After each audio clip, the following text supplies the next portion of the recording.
Hi, Solomon. Thank you so much for helping with my project. Could you say a little bit about yourself? Yeah, my name is Solomon Strader. I'm a sophomore at the University of Miami, and I am very much into space. I've been into it for a long time. Although my major is in space or in sort of science or STEM, it's English, I still am really invested in the Artemis program, SpaceX, Blue Origin. So I'm very excited for us to go back to the moon. And do you remember what got you interested in space? I think I was in second grade and there was some sort of science book that I really liked, and I was obsessed with the planets specifically, and my dad got me a telescope, and I just was obsessed with astronauts. And I'm from California, so I remember seeing, I think it was Endeavour flying over when it was going to the California Science Center, and I got to actually see a space shuttle up close. So I just got really interested in it, and as I've gotten older and with SpaceX and obviously the Artemis program and Blue Origin and all these smaller companies popping up, I just was really invested in it. And I'm also a big fan of the video game Kernel space program, and I love playing that. So I just got more into it as I got older. I know you mentioned Kernel. I hear an update's coming out or is out. I'm not sure which. I know the new game, I think they pushed back the new game until maybe next year or the year after that. And there's updates, every other week now, but it's a really fun game and it makes me excited for space travel. Now, were you somewhat unique in your interest in space, or were you surrounded by friends and people that were also interested in space? No, not really. I kind of was the only one that was somewhat into it. Some kids, would occasionally maybe see a launch or something like that, but I definitely was the one that was into it the most out of my friend group. And when did you find out about Artemis and our plans to go back to the moon? Originally in 2024, I got my 2024 shirt up.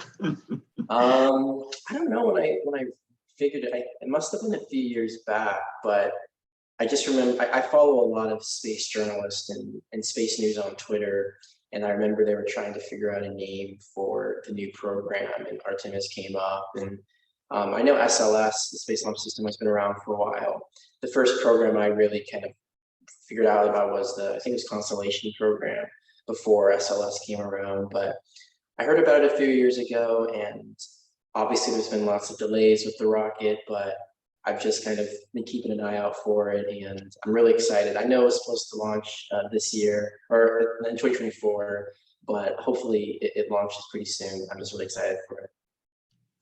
Now, would it surprise you that when I go up to people at Starbucks and at the mall and on the street and, sitting next to me on the airplane and ask them if they knew we're planning to go to the moon, only about 20% of people know about it? No, I mean, it doesn't surprise me.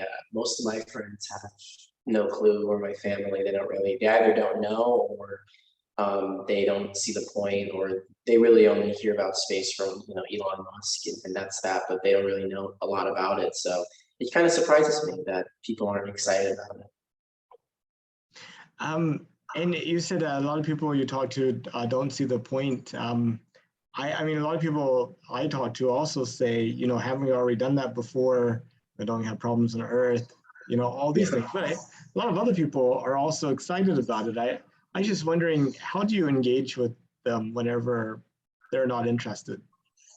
Yeah, I mean, it can be tough on social media. There's a lot of people that bring up the, billionaires going to space and things on Earth aren't great, or like you said, why are we going back? We already went. But ultimately, I think most people into the Artemis program want us to go to Mars someday.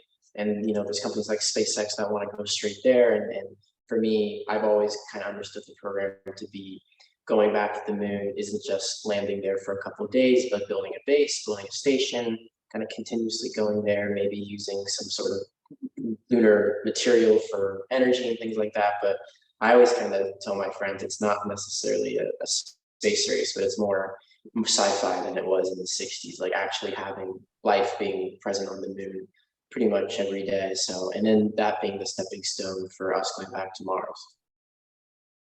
Yeah, and I mean, once we create that first city on Mars, it'd be a self-reinforcing reason to go. Sort of like having a city in the middle of the desert that people Yeah. go to. Yeah, exactly. Yeah, Um, let's see. If you could, would you take a trip to space? definitely. I definitely would. And how far would you consider going? Just to orbit, to the moon? Would you immigrate to Mars? I think right now I definitely want to go to orbit, something like the Inspiration 4 missions when we just went around the Earth a few times. I would like that. The moon, I think I would need to wait and see. Once we continuously go there and it's safe, I would go. But I don't think I'm brave enough to just go on the first mission or even to Mars. I would want to make sure that we can go there safely.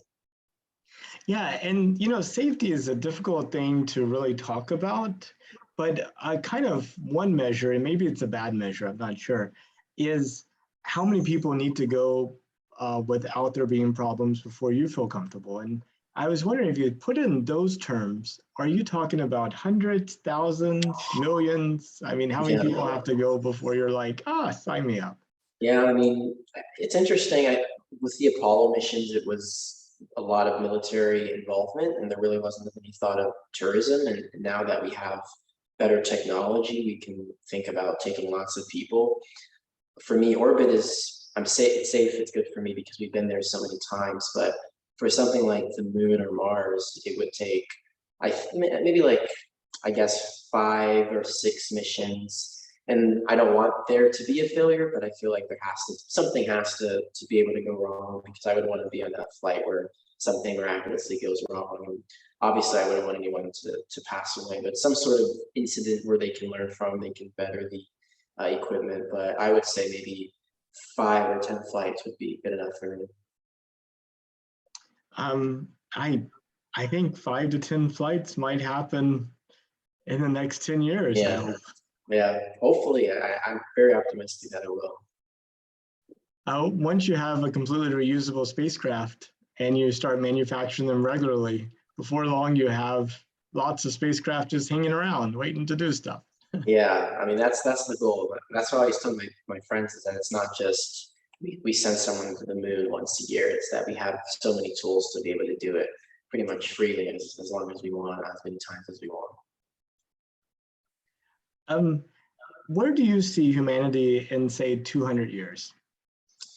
I mean, that's a big question. I don't know if I hope we become a spacefaring civilization where we can send people to the moon, to the Mars, just like in 2001 Space Odyssey. It's pretty easy, but I don't think I see the Earth kind of becoming uninhabitable in 200 years.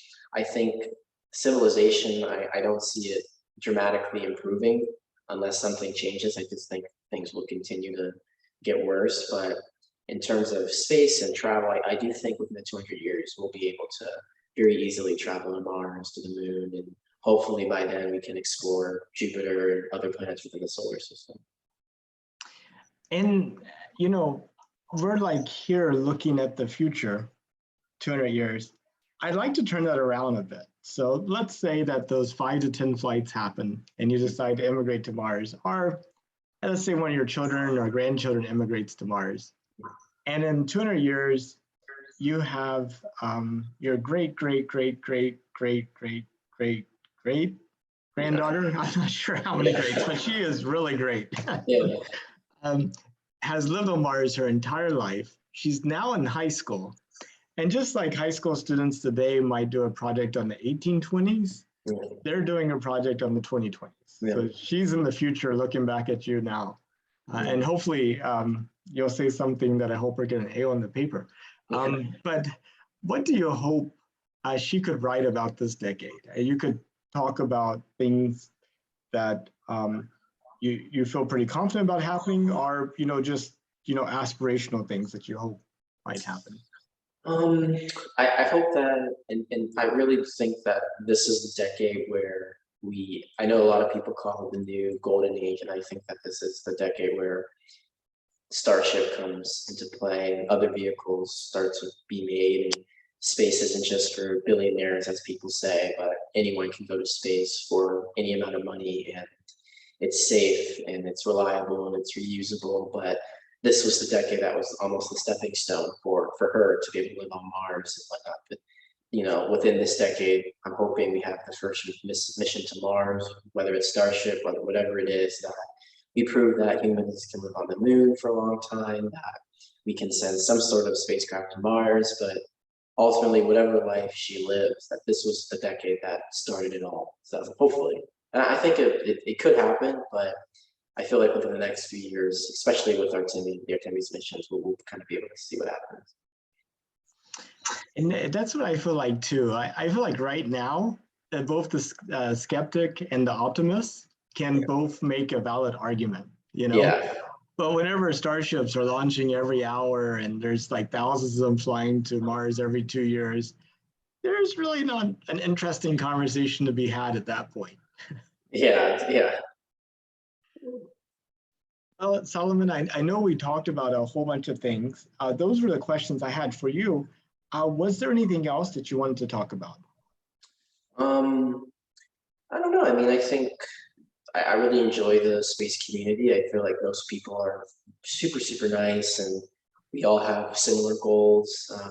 I know that there can be some division within certain companies, kind of going back and forth, and the billionaires in space is a big topic and whatnot. But I just hope that moving forward, that people in the space community just kind of come together. It's not necessarily one company over the other. And I know with Timmy's program, there's a lot of hate for the rockets and the delays that have happened, but ultimately, it's rocket science. It takes a long time, and it's not going to happen instantly.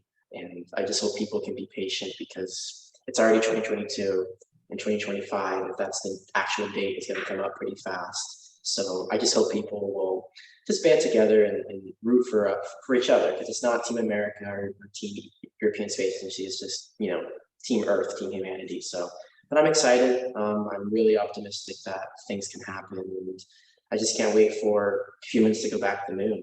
And plus, it's the modern age of technology, so we'll have great views. Everything, I'm sure, will be in HD. We can actually see things. So I'm really excited for it. HD, 360 degrees, 3D. Yeah. I mean, it's going to be cool. Those first shots of people on the moon is going to be unlike anything else. I'm excited for it. 8 billion people will be there right next to the asteroid. Yeah, exactly. Yeah. Well, thank you so much, Solomon. I hope you have a good evening. Yeah, thank you. Thank you so much. Bye-bye.